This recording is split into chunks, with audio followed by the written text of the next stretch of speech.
That was beautiful. Thank you, Kristen. As our ushers bring this morning's offering forward, would you please rise as you're comfortably able as we offer the words of dedication to one another. Oh, things are still starting up. Look at that. Let us join our hearts and our voices. To the work of this congregation, which is weaving a tapestry of love and action, we dedicate our lives and these our offerings. Please be seated. Would you like to stand or you not? Our Coming of Age program has 3 dimensions that our 9th graders have considered this year. Belonging. To whom or what do I belong? Becoming. Who am I becoming? Beyond. What is beyond me? I love the framing that the program creators offer, and I wanted to share it with all of you. Quote, questions of belonging can be thought of as the roots of a tree, representing all the ways our communities of influence nourish and push us to grow.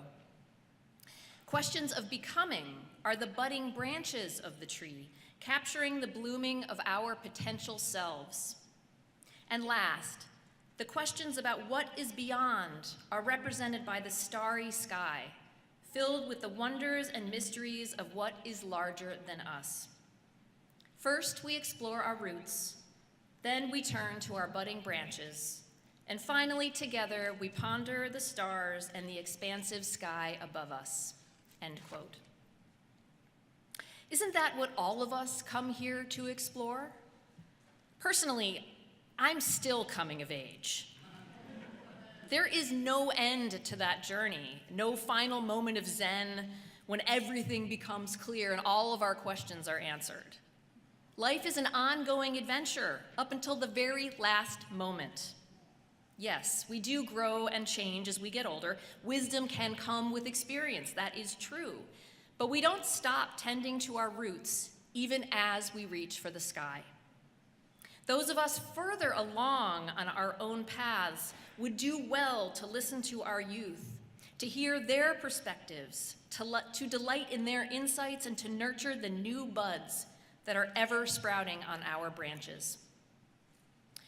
Those of you that have been in community in our community for many years likely remember past coming of age services that featured a long series of credo statements, interspersed possibly with some dance or music or poetry or art. When the world felt perhaps more stable and predictable, that individual spiritual development formed the core of the Coming of Age program. But as we know, we don't really live in that world anymore, if we ever even did. There's a reason that this newer program begins with belonging. That is the essence of community, and it is the very thing that we all urgently need to make it through these uncertain times. This year's Coming of Age participants will offer a variety of things for you, including a spoken credo and then some group reflections. Some of the youth chose not to share their individual work outside of the group, and that's okay. We honor that. So let us honor each youth, present in body and in spirit, who are becoming creators of their own story together. I'd like to welcome one of the Coming of Age lead facilitators, Ginny Ordonez, to the chancel.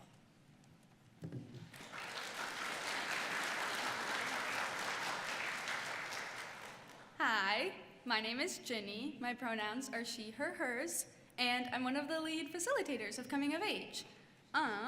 This year we talked about hot takes and a lot of other stuff, but hot takes. What is a hot take? It is a personal opinion or belief about a situation that goes against the norm. For example, the Beatles are overrated. I know. I don't know what to tell you, though. Some of these are provocative, and they make you think in ways that maybe you're not previously thinking like. Sometimes they're like spicy food to get a reaction, and that's just that. During this time, we invite our students to come up and our facilitators to come up and speak on some hot takes that we've talked about throughout the year. The person who is reading the hot takes may not have said it or even be capable of reading it. These are just some we've been talking about this year, and we want to talk about it. Yeah, that's it. If you guys want to come up, let's talk about some hot takes.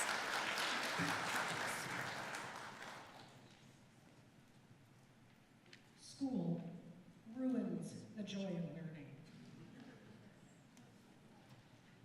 Deodorant should be mandatory. Being barefoot in a public park is gross. Stop telling me to drink water. It's okay to not be in this together.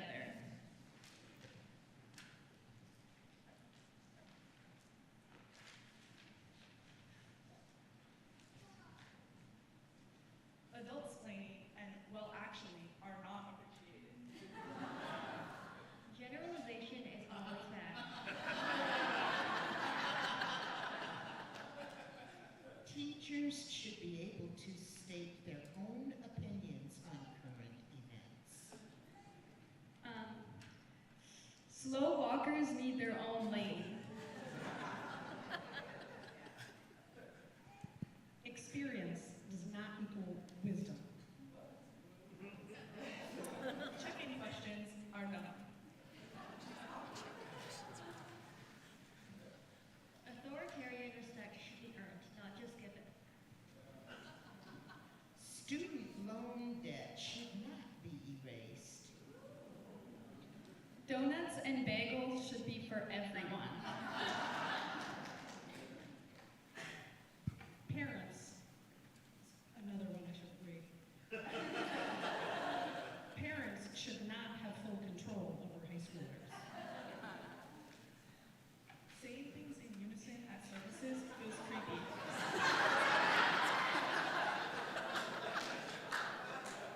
Accessibility for youth is seriously lacking. There isn't a happy middle ground between being basic and holy and being different individualism. Why does Ann Arbor act like they hate youth? Dogs should never be off-leash in public. If you're older than 65, you should retake your driver's test. This class, coming of age, is low-key useless.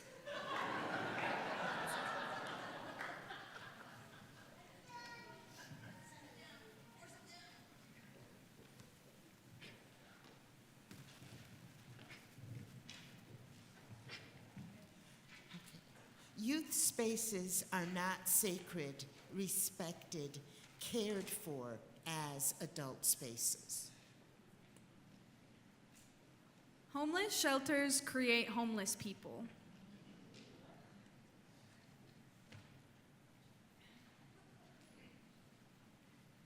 If you go to bed at a reasonable hour, you can wake up early and not be tired. Wear whatever you want.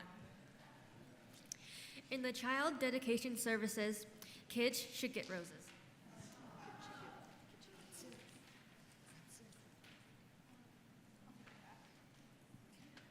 So those were some of the hot takes that we talked about throughout the year. Some with long discussion and some were just accepted. We invite you all to spend 2 or 3 minutes turning to the people around you, maybe discuss some of the hot takes you heard or come up with some of your own, and then we'll come back together.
just want to adjust the height. There you Thank go. you. Is that on? It's on. Okay.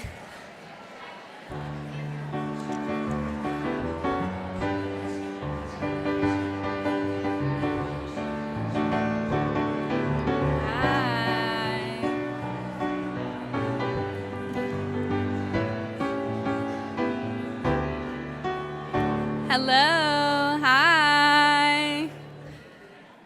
I hope you enjoyed. We're not gonna share, but we can later.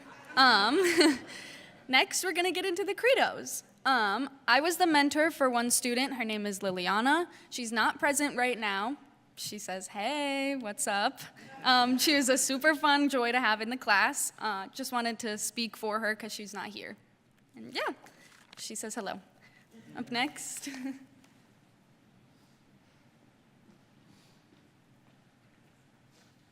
So I'm just here to introduce an amazing young person, Adele McCleskey, to come and share some thoughts on life and what we're all doing here.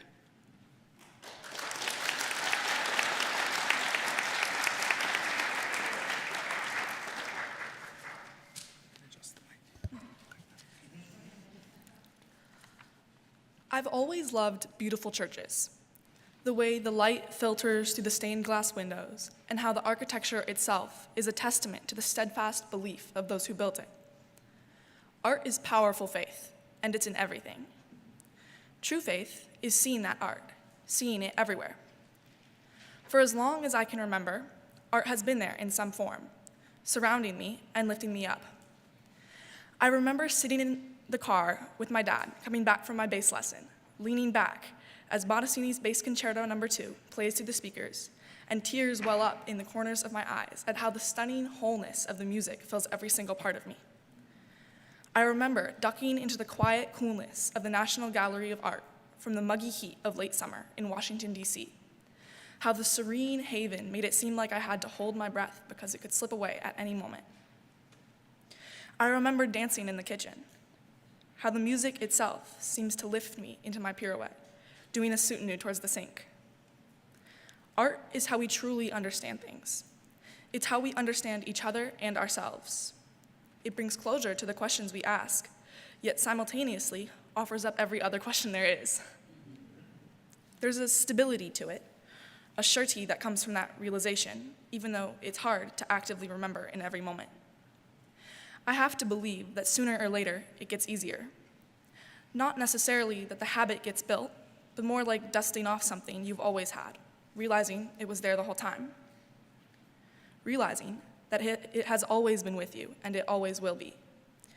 Remembering that art is faith, art is hope, and art is holy. Another thing I've been thinking about a lot lately is time. Good things take time is a saying we've all probably heard a million times. Our time, and therefore by extension our effort, is an investment into the future we want to create. A garden is not grown overnight, and neither is the grandest cathedral built in just a day. I truly believe that we are all so much more in tune with ourselves and the world around us than we often realize. We all have a deep-seated intuition connecting us to everything else. We know the answers to most questions we can ask ourselves. It just takes time to ponder out the answer from where it lies hidden inside of us. Whether we call it God, the covenant, or by one of the many names it has gone by in popular culture over the decades, like the Force, it is always there, guiding us to the answers and meaning we seek. We are guiding ourselves. And no matter how pointless our efforts seem now, they will eventually reap the harvest of our dedication. The cathedral will be built, even if it takes a lifetime. The garden will grow, even if it takes all winter. It will grow and it will grow until it covers the land in the bountiful flowers of patience and faith. It is all worth it, and we know where we are going. The last thing that was on my mind as I sat down to write this was the idea of wonder. It is everywhere if we simply slow down and look for it, if we choose to see it. Essentially, everything is the coolest thing ever. Plants, atoms, evolution, the color of the sky, airplanes, photography, stories, printers, musical instruments, the way a ribbon floats through the air, dinosaurs, Bluetooth, the ocean, fish. They live in water. They can get the oxygen out of water. What in the world?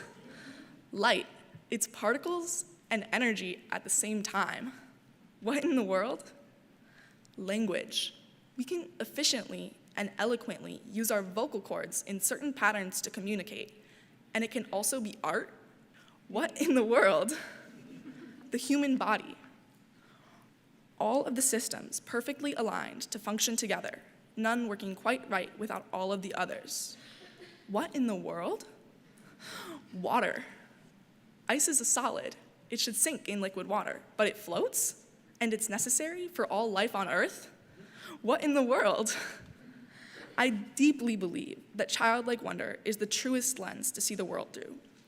There is so much that we take for granted in our everyday lives that is so amazing.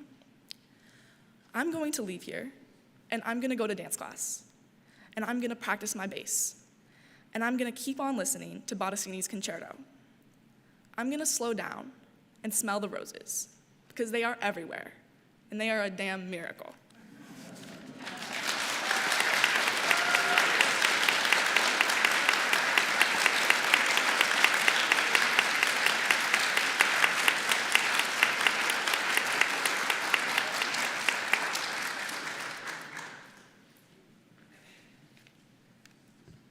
Hi, everyone. My name is Mark. I'm one of the facilitators, and we wanted to invite you all to participate in a little bit of what we all got to do.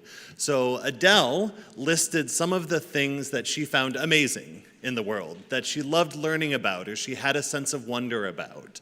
And some of you agreed. I heard it for sure. But we wanted to hear, what do you find amazing? What do you love to learn about? What art touches your heart? So we're just gonna popcorn style it. If you have something in your heart that you need to yell out into the group, please do so. And if you just need to keep it here and just appreciate it on your own, that's fine too. So what do you love? What is wonderful to you all? Electricity. I know, right? Look, it works. It's amazing. All right, electricity, what else? Sprouting seeds, gardens. Yes, plants are amazing. Plants are so cool. Flowers. Puppies. Oh my God, puppies. DNA inside of puppies. Books. Oh my gosh. Cottage cheese. Look, we are a rich and diverse tapestry, and if some people find cottage cheese amazing, I love that. What else? Television. Oh my gosh, it goes through the air? What? Kitties, radio signals, community. Oh, aw. That one wasn't a plant, I promise. It really wasn't. Coffee. I heard coffee. What else? Vaccines. Toast. Oh my gosh, you put bread in a toaster and toast comes out. Where does the bread go? That's not my joke. That's Calvin and Hobbes. Sorry. Science. Science is amazing. What else? Music and family, I hear. The sun is amazing. Oh my gosh, the sun is amazing. Hugs and snuggles. All right, one or two more, and then we'll finish it up here. One or two more. Dreams and birds. Birds can fly. I want to fly. That's wild. So thank you all for sharing. I appreciate all of these words of wonder and positivity, and we'll all just learn about this amazing world together. And at this point, I'm going to invite our other facilitator for Coming of Age, Katie Dowd, to come up and share some of her thoughts about her experience.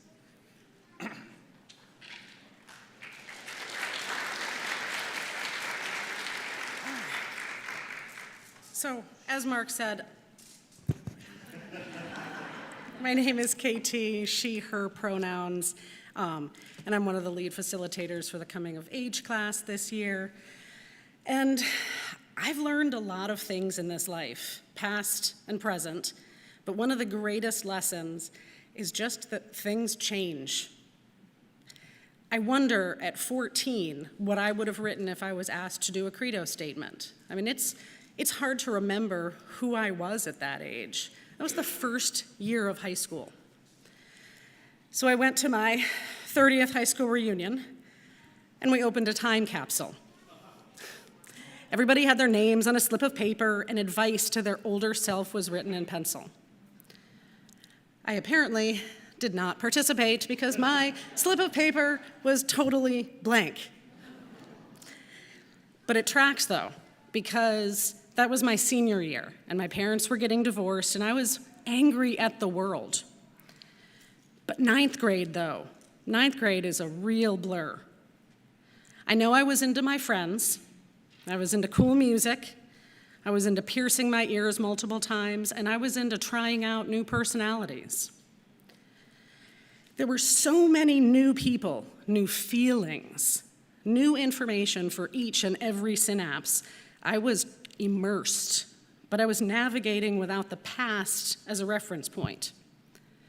Now, looking back, the real-life stories I've told myself and others, I express a lot of different ways. It really does depend on when I'm experiencing them, sometimes the lesson I've learned afterwards, or just the reaction that I get when I tell them.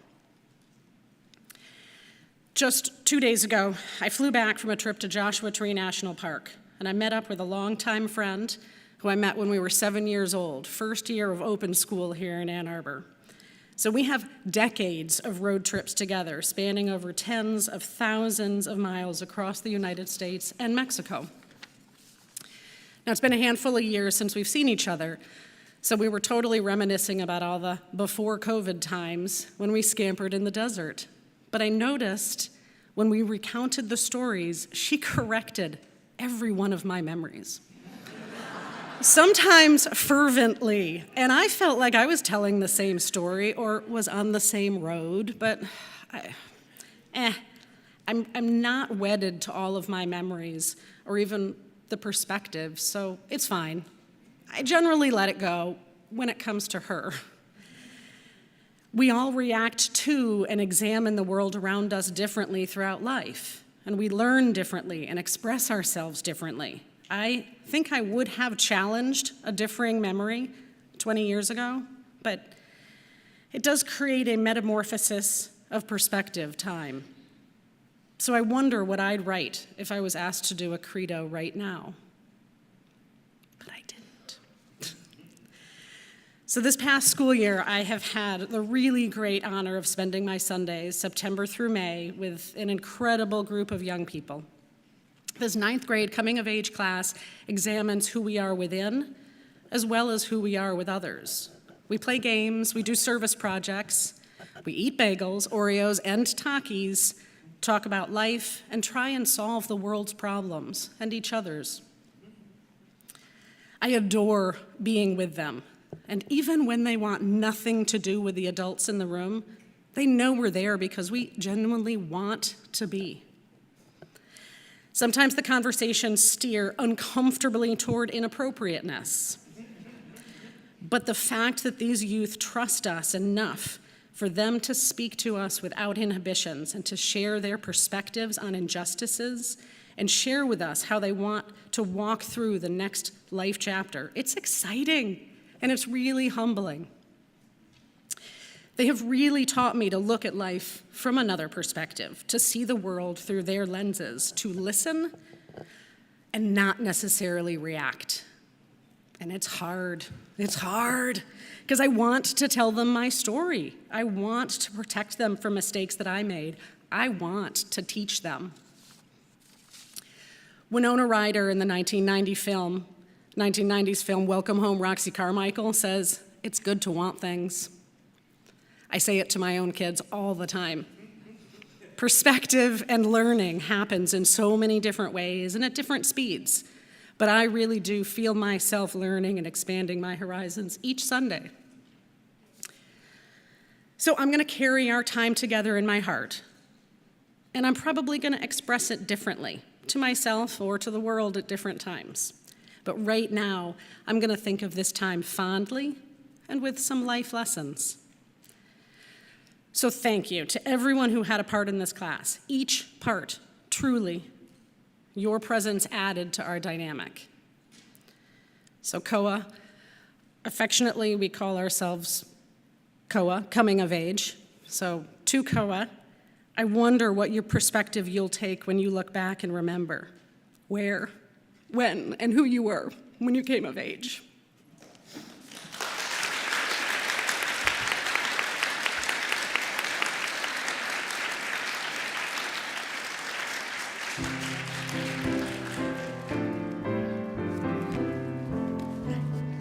Please rise in body or spirit. Turn in the gray hymnal to 158. Praise the source of faith and learning.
To our coming of age youth, a blessing by Karma Amos.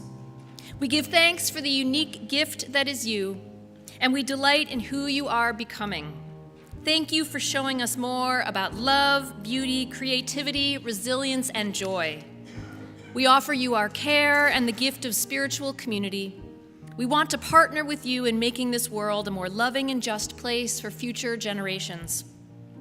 Thank you for holding us accountable to our stated values and boldest dreams. Thank you for reminding us to laugh, play, make art, and imagine what is not yet possible. As we extinguish our chalice and go forth into the world, remember to tend to the whole tree, roots, buds, branches, and beyond. Amen.